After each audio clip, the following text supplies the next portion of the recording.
Hey, this is the boy, Tajh Boyd, reporting live from Lakeside Lodge, Clemson, through the Clemson Insider. So welcome. Thank you guys for joining. I know you guys are going to tune in. I got my main man, Travis Blanks, here with me, linebacker slash safety slash whatever you needed him to be from 2012 to 2015. Travis, thanks for coming on the show, man. Appreciate you having me, man. My pleasure. Awesome. Well, tell us what's new, man. Obviously everybody knows that you played, but more so than that, I mean, how's the transition been? What are you up to now, and what's next? Transition's been good, man. Graduated, as you said, in 2015. Had a good career at Clemson. Unfortunately, I incurred a few injuries that just really prevented me from going to the next level. And so upon graduating, I got into banking for a year and a half. Tried that world out. It was good. Had a great time. But I had the opportunity to come back to Clemson. So now I'm working at IPTAY. For those that don't know what IPTAY is, that's the fundraising arm for the athletic department. So doing a lot of fundraising, and I'm also the assistant director of the Block C Club, which is our Letterman's Club at Clemson. So I'm engaging and connecting with a lot of our former student athletes right now. Well, man, and I've been to some of the events. You've done a wonderful job over there, man. It's been awesome seeing those people come back. What do you want the program to progress to, and what do you expect from these former student athletes? Really, my whole goal as it relates to former student athletes is really just creating an environment where our former student athletes feel welcome back at any time.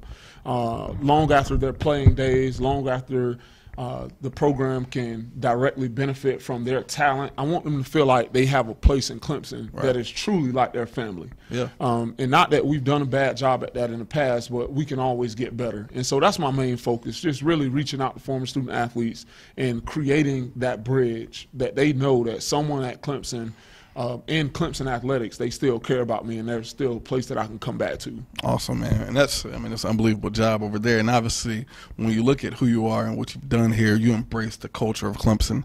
If you could talk about where you came from, how that led up, and what this place means to you as a person, I'm sure that people would definitely enjoy that. Yeah, absolutely. I was just talking to someone about this recently. Yeah. When I think about Clemson, Clemson was never a place that I truly envisioned myself being. Right. And certainly not staying long term.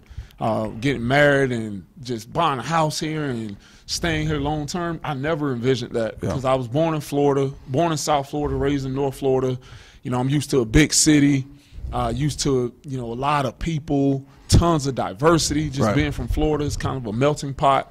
And so when I was recruited out of high school, I chose Clemson, and a lot of people was confused by that. They were just like, I can only imagine. Yeah, how in the heck did that happen? Right. And so Clemson just grew on me. The people, the atmosphere, the culture, it's just very unique in that, it's truly a family atmosphere and a family culture. And Clemson developed me. It helped develop me into a better young man, better businessman, a better, husband, better, you name it. Yeah. Clemson just kind of developed that in me. And so I love it. And the upstate is home to me now. Well, and when you came in, man, you could already tell that you had this just maturation about you. So, man, I enjoyed playing with you on that front because of the leadership that you displayed. Because to me, I felt like you were an extension of Brent Venables over there. And for him, he is one of the elite coaches in college football. If you could tell me what makes him elite, and does this continue to sustain over here at Clemson right now? Man, Coach Venables, he is probably not probably, let me make that correction. He's the single most smartest coach that I've ever played for. Yeah. The time he puts into the game is like none other. I mean, he studies, he dissects film, he knows the game plan from back to forth.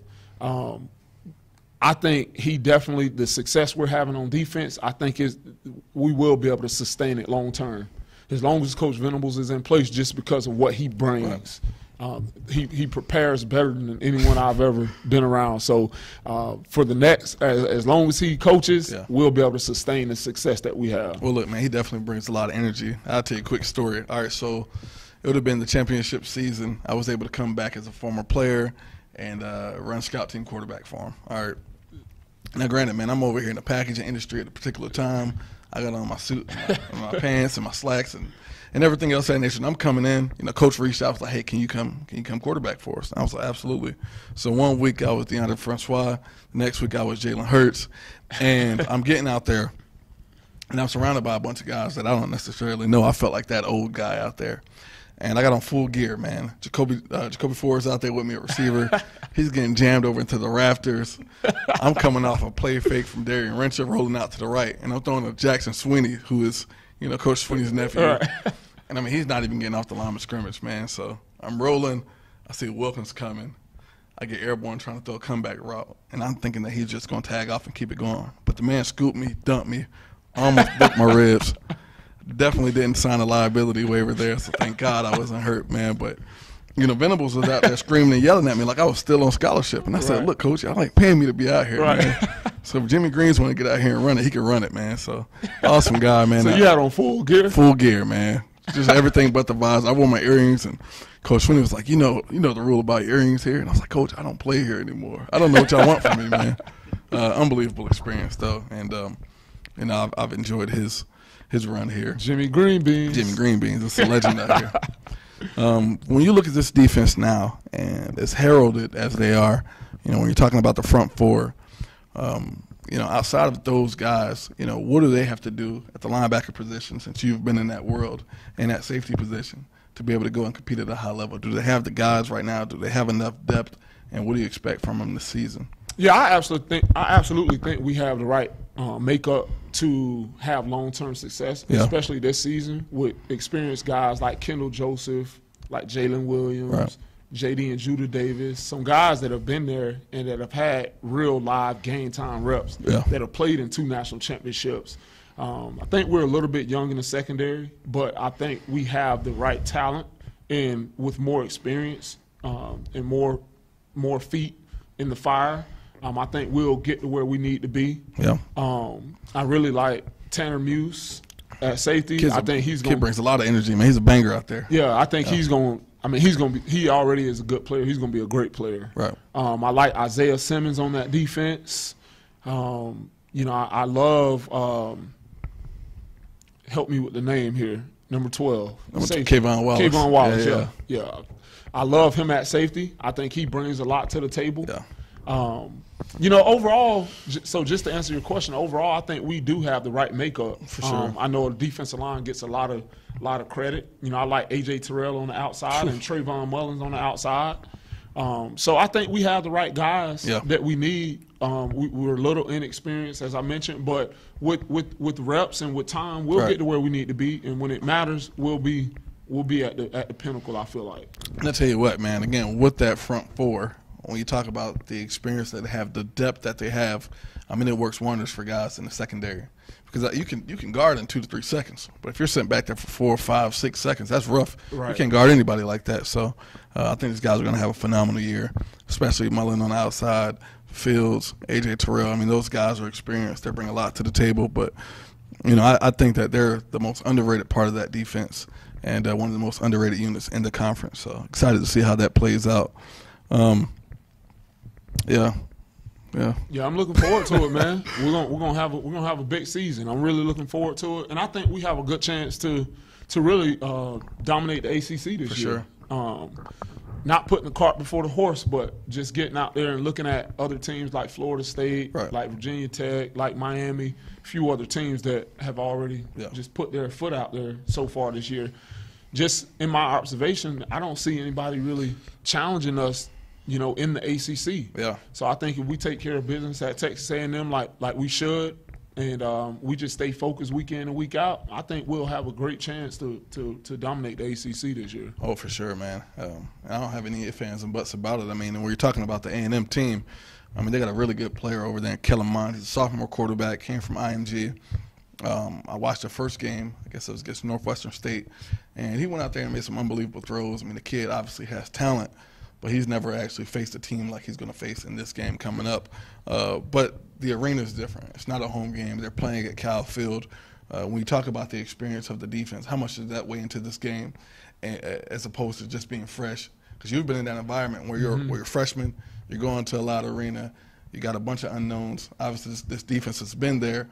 I mean, do you see this game being a shutout? Do you see those guys having a rally after the first quarter? How do you see this whole thing playing out from the defensive side of the ball? I think defensively, it won't be a complete and total shutout just because of the factors that you just named. Yeah. The 12th man, College Station, that's a big arena. Right.